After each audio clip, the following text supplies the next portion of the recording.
Are you tired of struggling to keep up with the daily tasks of running your nephrology medical practice?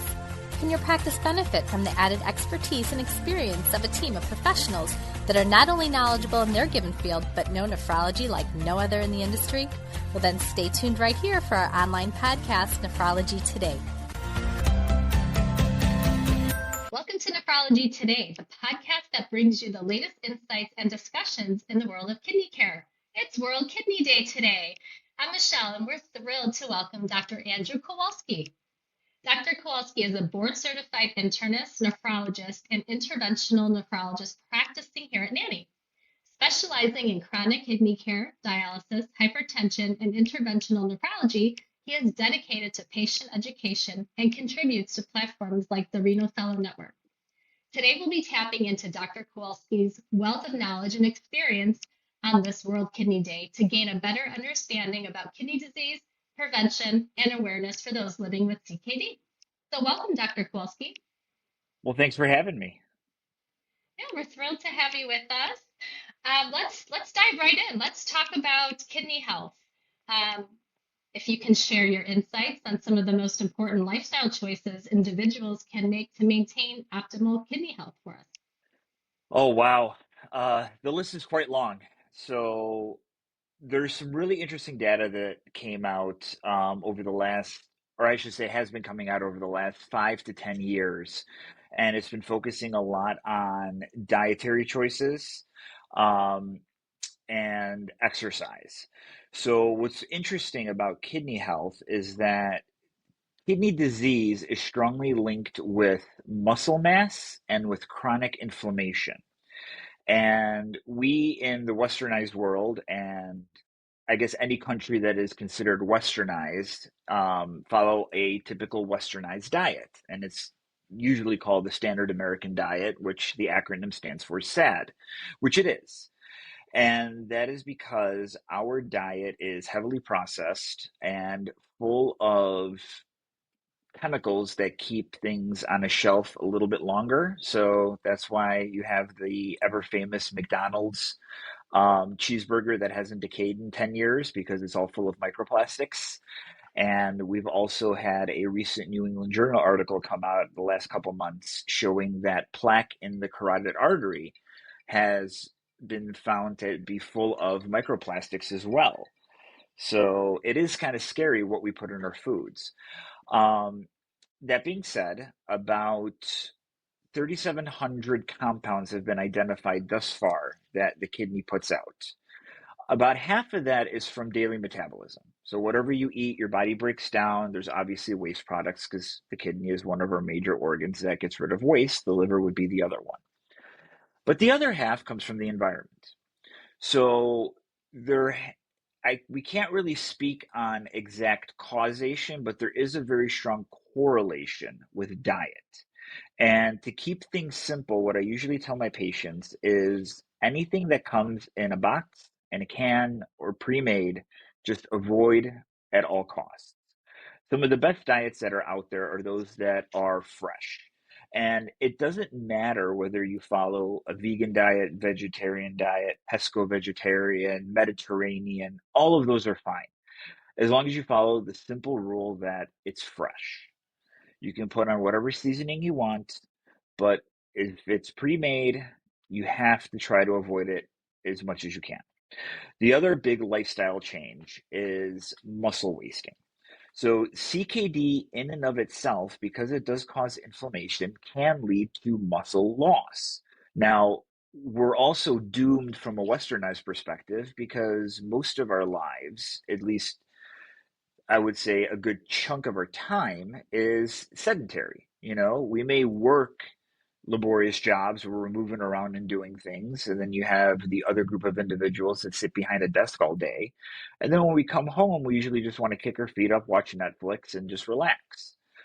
Well, studies have shown that the longer that you stay sedentary, the greater chance you have of any sort of downstream badness happening. And that involves kidney disease as well.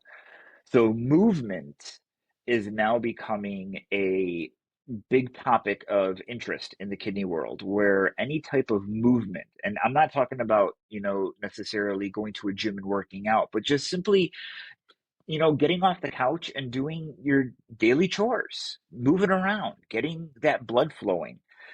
Basic movement that equates to somewhere around just 2,000 to 3,000 steps a day has been shown to decrease mortality by 14%. So, in terms of lifestyle choices, all I ask for patients to do starting, I mean, obviously, I hope that they continue to progress and get better and better at this, is 80-20 rule when it comes to food. 80% of the time, try to eat as clean as possible and pick whatever type of plan you want to pick. It doesn't matter to me. The data is pretty much equivalent, but keep it fresh, keep it new, um, cook it every day. If you want to make something, I guess, like soup or whatever, you can have it for the next few days, but to keep it as fresh as possible and then move. That's all it is, just move. And that's going to give you the biggest bang for your buck. Yeah, I love that advice. And lifestyle is so important and it affects so many different parts of our bodies. And I think it's really important that that is addressed. Now, what about like having too much protein? Because I know that kidney function is based on specific tests that are linked to protein. Is that right? It is, it is. And that's a very good question. That's come under some scrutiny recently too. So I'm very happy you asked that question. Historically, eating large amounts of protein, and I'll get to that in a second, what that means, has been shown to cause accelerated kidney disease. And what we're looking at here is when we digest protein, you know, well, let me take a step back. When you look at protein, protein is kind of like a school bus. So it's made up of a backbone, and then you have all these little amino acids. So the body can make hundreds of amino acids, but they all come from about around 20 or so. You have about nine that are essential, meaning that we can't make them, we have to get them from our diet, and the rest come from, nature, or our body can make it, or we get it from food also. And then we can always put other ones together, and then we can make additional proteins for our body. So we do need protein to survive. When the body breaks down protein, it uses these amino acids, and then you have this bus that's left over. And that bus, this backbone, has all the nitrogen and sulfurs and other components that actually cause the body to become more acidotic. So one way that I explain this to patients is if you ever worked out, you ran up the stairs, you feel that burn, that's lactic acid being produced in your body. Obviously, it's not the same, but it's the same concept. Your body does make acid when it tries to break down protein, and the kidney has to get rid of it. Well, if the kidney's struggling because it's not as strong as it was 10, 20 years ago, well, it's going to work a lot harder to try to get rid of this protein, or the protein waste, that is. So, another analogy that I frequently give patients is kind of like looking at a car engine. So, when you're driving, you look at the speedometer, and then you have your RPMs. You never want that RPM needle to go into the red zone or stay into the red zone because you're going to burn out your engine. So, same thing with the kidney. If the kidney has to deal with a large protein load, it's going to take time to get rid of it, especially if the kidney is weak. And then the kidney is going to be overworked, overburdened, burnt out, just like we would be working, same idea. And by struggling in that sense, it starts to decline. When we looked at these studies from 20 years ago, it showed that people that were on a lower protein diet did better because there's less of this protein that they needed to break down. And then they went a step further and they're like, well, what if we go low protein and we notice that it's great? What if we go very low? And for reference range, the recommended daily allowance, which is the RDA, is about zero point 0.8 grams of protein per kilogram of body weight, which roughly comes around to 7 grams of protein for every 20 pounds, roughly, if you want to do the math. So it's not a lot. that you really need.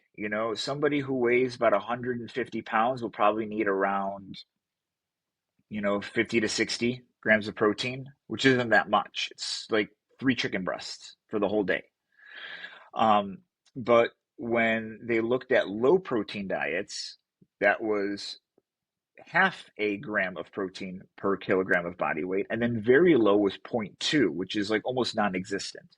Now, in those individuals, they actually supplemented them with straight amino acids. So they got the protein components, the important parts, without the backbone. So they didn't get the extra load with it. They just got what they needed, the building blocks. And what they saw was that these people or patients did better, and their kidney function actually slowed down progression wise, which is kind of what we were hoping for. But now looking back, most of the medications that we have available now, such as ACE inhibitors and angiotensin receptor blockers, so anything that ends with a pril or an artin, so lisinopril, enalapril, or losartan, valsartan, those were around back then, but they weren't used as much as they are used now. So the data shows that only about 20% of the people were on these medications. Also, we now have SGLT2 inhibitors such as Farxiga and Jardiance, and we also have GLP-1s, Ozempic, Wegovy, things like that. Now, with SGLT2 inhibitors and these other medications that I mentioned earlier, what they do is they decrease the workload of the kidney. So one way of looking at it is it tells the kidney to work part-time, but you get full-time benefits out of it. So you don't have to work as hard to get rid of this load, and it preserves the decline in kidney function. So considering such a small amount of people were on any sort of kidney preserving medication, it's hard to say, if a low protein diet was beneficial back in that time period, which again was not that long ago. It was only 20 years.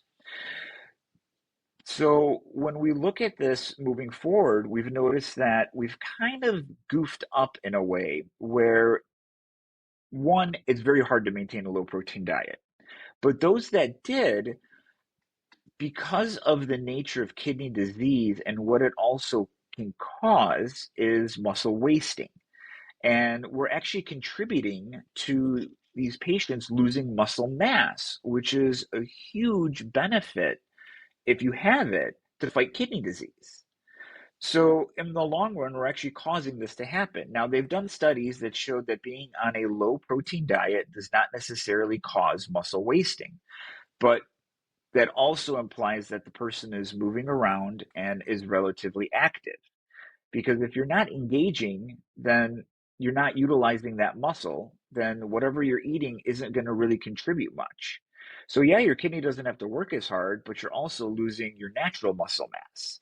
And then you can take it a step further. And then when you're analyzing the blood work, like, is that a true representation of what the patient's kidney function really is? Because we're looking at markers that come from muscle mass. So it makes it a little tricky. So fortunately, we found out that, maybe going low protein is not the best idea, and we need to focus more on preserving muscle mass. So the new recommendations in the new KDIGO guidelines are actually keep all CKD patients on the recommended daily allowance of 0.8 per kilogram. So 7 grams of protein per 20 pounds is the goal, with exceptions being made for some individuals, depending on what other medical conditions they have, they are allowed to have more. So that's where we currently stand, which I'm very happy about. Yeah. Is there any recommendation on red meat versus chicken versus fish versus legumes? Yeah, actually, there is. So to simplify things, whether you want to go plant-based protein or you want to go meat, it doesn't matter to me.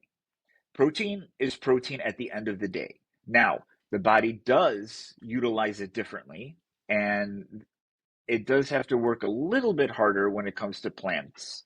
And it's a little bit trickier for patients to get all their amino acids that they need from plants. So it does take some planning and some effort on their part, but it is doable. Don't get me wrong, it is completely doable. So whether one or the other, it's whatever choice you want to follow, whether it's a religious choice, whether it's a personal choice, that's fine, as long as you're getting the amount of protein you need. Now, taking that a step further, when we're talking about meat, let's say, all the research standards look at meat as being the optimal protein source. And all other protein sources are graded to meat. So if meat is 100%, then they'll look at pea protein, legumes, beans, and that might fall somewhere in like the 80% range equivalent or 70% range equivalent.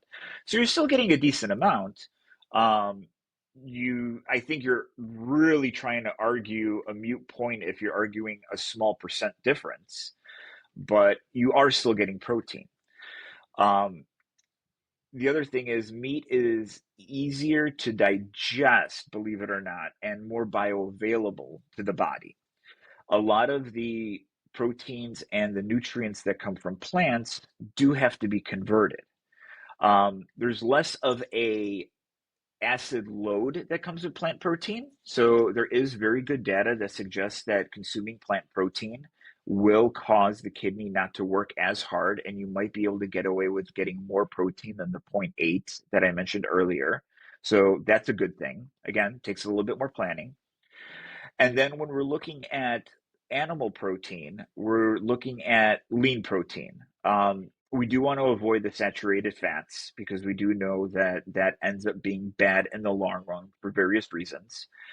But whether it comes to beef, chicken, fish, what I tend to do is I tend to side on fish and poultry. So fish and chicken the most, because if you get farm raised chickens, free range, and free, or I should say, wild caught fish, not farm raised fish, then you're also getting not only a good chunk of protein, but you're getting a tremendous amount of omega 3, which are anti inflammatory fatty acids, and a substantial amount of nutrients. And they actually looked at this, where they looked at chickens that were factory, like industrialized chicken meat versus free range chickens.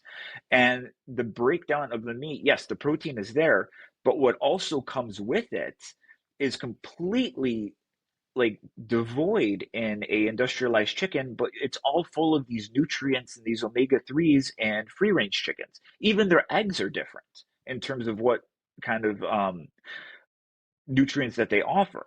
So, if possible, free range is the way to go. Fresh caught is the way to go. Try to avoid farm.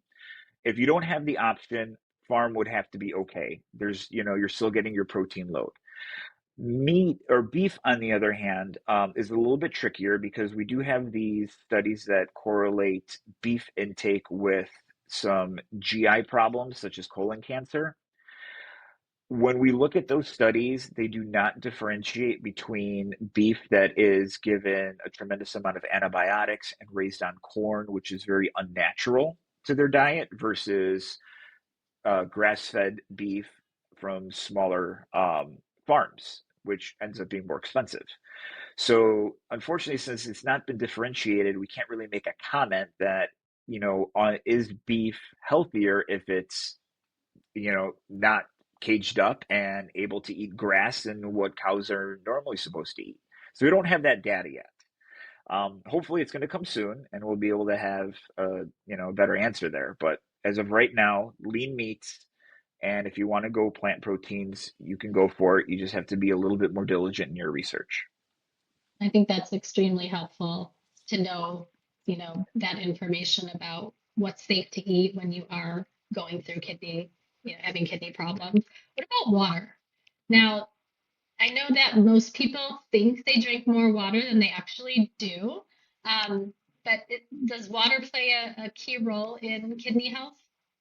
It does. It actually does. At its baseline, water does help. Well, not I wouldn't call it flushing the kidneys, but your kidneys can't put out, crystals. like some animals can. So it needs water to transport the waste. So if you are able to hydrate appropriately, then you can get rid of more waste and it's more efficient. So absolutely, water is important, and to stay hydrated is important. Now, adequate water intake is where everyone gets hung up on. What is adequate water intake? Is it 8 glasses of water, which is like the standard mantra that we always hear? Is it a gallon of water? Like, what is it? Turns out that the whole 8 glasses of water is a myth. When it was done in the 1940s, there was a lot of scientists doing studies on army recruits. Just because you could. They were an easy population that you could study, and they were all healthy individuals for the most part. And what they did is they took these army recruits and they had them drink water until their urine became dilute. And arbitrarily, they said, well, that must mean that you're well hydrated because your urine is dilute, it's no longer yellow, it's clear, and that's it. Well, that ended up being, on average, about 2 liters of water, which is about 8 glasses, is what we say. So, should we be consuming that every day? The answer is yes and no. Our bodies are designed to tell us what we need. So, if we're thirsty, our bodies will tell us that we're thirsty and we need to drink something. Should we force it? 100% no. Now, in a healthy kidney, we have a lot of ability to get rid of extra fluid, which is great. The problem is that once the kidney is struggling and is not as healthy as it was, when it was younger or when the person was younger or whatever disease they might have, it does take a little bit more work to get that extra water out. So we do want to be a little cautious about overhydrating somebody, thinking that, oh, the water is going to make my kidneys work better. Because when the kidneys don't work properly, another analogy I give patients is kind of like having a clogged sink. You're pouring water in and you have X amount of water going down the drain. And depending on how much water you put in, the water level might stay level. So then that's an appropriate amount of water that you should be drinking. Now, as soon as you turn on that faucet a little bit harder and you get more water, your sink's going to overflow because your kidneys can still only do so much. You're not going to be able to jumpstart them to do anything extra. So that's when I say if you have kidney disease, listen to your body. You don't have to drink 8 glasses of water, but drink when you're thirsty. If you're sweating more, you're obviously going to need to drink more. If you have a leisurely afternoon or like a lazy Sunday afternoon, you don't have to drink as much. Your body will tell you what you need. I think patient education is definitely my passion right now because I've seen so many patients just where the ball has been dropped and so much could have been done and easily done. I mean, when you look at the data, just by consuming 3 additional cups of fruits and vegetables, and like the definition of a cup, I mean, we're talking like yay big, is enough to slow down kidney disease and offset whatever badness from if someone is a carnivore, diet person and they never want to change.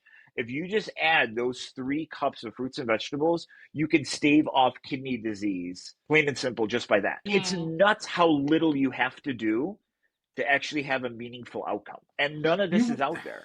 Yeah, that's very interesting. And I think helpful to most people think drinking more water when they have kidney disease is better. So it helps to clear up that misconception. Let's talk about kidney disease now. Let's talk about risk Sure. factors, early detection, and some initial signs or symptoms that a patient may exhibit. Sure, absolutely. So, as of now, the number one and number two causes of kidney disease in the United States is blood pressure, or I should say uncontrolled blood pressure or long-standing blood pressure, so blood pressure for many years, and or diabetes, whether it's you've had it for 30 years but you've kept it under wraps and kept it really controlled, or you've had uncontrolled diabetes.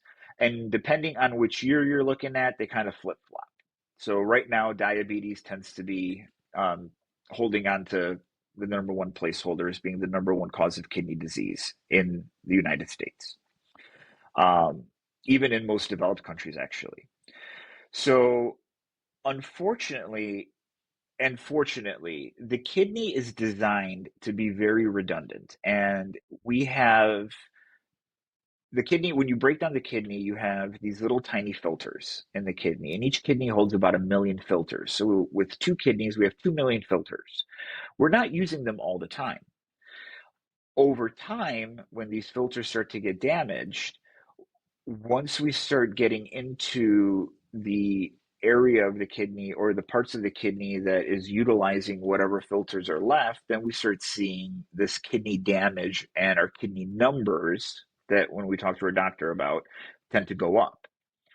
So it's very hard to detect kidney disease early on. Doesn't mean the damage isn't happening, doesn't mean that it's not, you can't reverse it or you can't jump on it, but you're not going to have any symptoms. You're going to start having symptoms of kidney disease once you get down to about 20% function, which we arbitrarily use that term, but it basically means how much blood the kidney is filtering per minute. So just to keep things simple, we say 20% function. You're going to start noticing a little bit more swelling. Beyond that, once you get to 10% or lower, is when you technically are going to start having symptoms that indicate that you should be on dialysis, meaning your taste buds are going to change, you're going to have sleep disturbances, you might be a little bit more edgy with your family members, you might have morning nausea, you're going to have weight loss, you're not going to have an appetite, you're going to be a little foggy. So if you're really quick with jokes, you might not be able to come up with a punchline as quick as you used to be. So they're very vague symptoms and they come on very slow. But when family members start noticing this, usually it's too late. So what I say is talk to your family doctor, talk to your primary care doctor. If you have diabetes or if you have hypertension, they should be checking your kidney numbers with basic blood tests. That should be part of the routine screening. And ask questions because most of the time you're going to end up hearing something along the lines of, oh, your numbers are stable. And I think a lot of patients will interpret that as nothing's wrong, everything's great. Well, you can be stable good and you can be stable bad. So stable just means there's no change or very little change. So that doesn't necessarily mean that you're completely healthy. It just means that nothing changed from one lab test to the other. So ask questions. Ask, are my kidney numbers up? Do I need additional tests? And if the numbers do change and or the patient does have diabetes or high blood pressure, then a urine test is also indicated. And primary care doctors should be doing blood tests and urine tests on these patients a minimum of 1 time a year, ideally twice a year to 3 times a year if possible.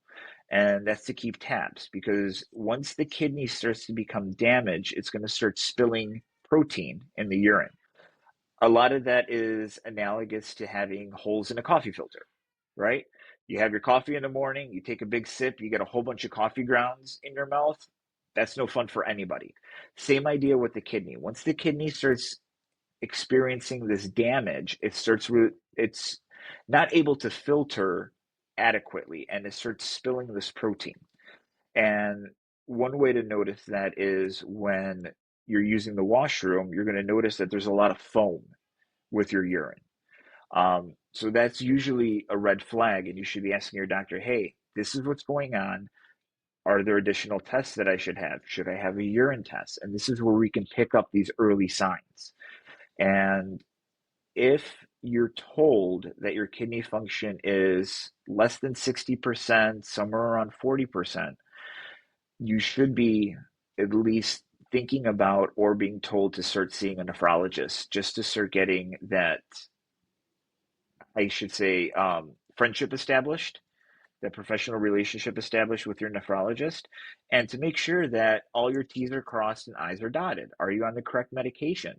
Are you on the correct lifestyle changes to slow down kidney disease? Because we have options now that we didn't have years ago where we can legitimately slow down the progression of kidney disease. It's not perfect, but we can. And I've had patients where you look back and their kidney disease was progressing relatively fast. And then once we got everything situated, all of a sudden their numbers just kind of level off and they stay there for years before they start moving on to the next, dipping point. And that's what we want to do. We want to slow everything down and buy as much time off of the unfortunate D word as much as we can. Even though it is life saving and it's a great tool to have in our back pocket, we obviously want everyone to get transplanted before they have to even move on to dialysis. So to answer your question and to pull back on my rant is Mhm.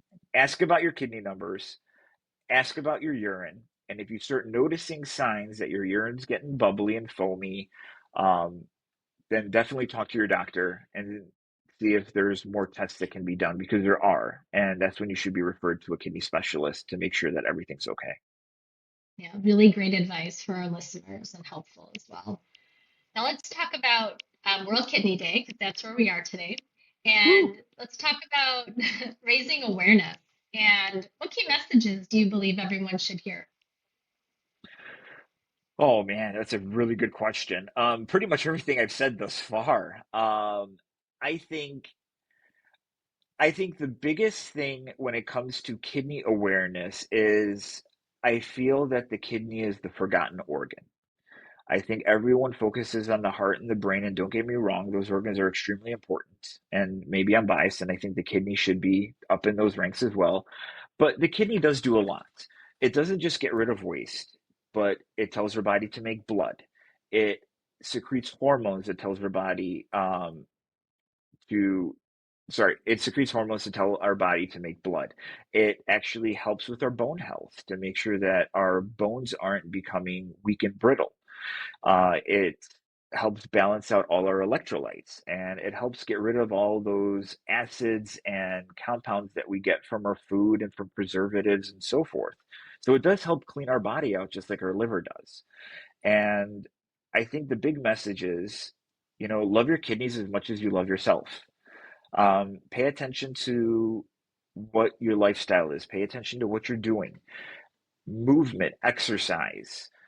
Whatever's good for your heart is going to be good for your kidneys. Your heart and your blood vessels are important because you obviously don't want a heart attack, stroke, or any of that, but your kidney is a bunch of small blood vessels as well. So anything that you're going to do that's going to benefit your blood vessels is going to benefit your kidney function. So keep that in mind and focus on if you do have a family history of any sort of kidney disease, whether it's a strong family history of diabetes, strong family history of high blood pressure, or even unfortunate genetic issues, then try to be on top of that and keep getting checked, making sure that you don't have diabetes or that your blood pressure is under control because you want to stave off any sort of kidney damage as much as possible. So my big message for Kidney Day and overall kidney awareness is love your kidneys as much as you love yourself because they do a lot. And when they do fail, they do cause a lot of problems and a lot of other organs fail with them. Yeah, the kidneys are an extremely important organ in our bodies, and we should definitely take everything you just talked about into consideration. I appreciate the conversation today on World Kidney Day. Is there anything else you would like to add to for our listeners today? Just to be open-minded about things that are coming around in the kidney world. Things have changed rapidly in the last 5 years. We've had new breakthroughs in medication. We've had more research that's showing us that we can slow down kidney progression, which we thought that once the horse is out of the barn, that's kind of it. So there's a lot of exciting stuff on the horizon. So if your doctor recommends something, ask questions because you want to preserve your kidneys as best as you can and slow down progression as best as you can. And this is a really exciting time, especially in the transplant world and in general in terms of preserving kidney function. So ask questions. Yeah, it sounds like that patient nephrologist relationship is so important to Oh, it's planning key. out next steps. Yeah, It's key. great. Well, thank you so much, Dr. Kowalski, for joining us today and sharing so much insightful information for our listeners. If anybody would like to learn more about NANI or get in touch with a nephrologist, visit nephdocs.com. And this podcast will be up on Spotify for everyone to listen to. So thank you again. I appreciate it. No, thank you for having me on and letting me share everything that I'm passionate about. Thank you for listening to Nephrology Today. We hope you tune in again real soon.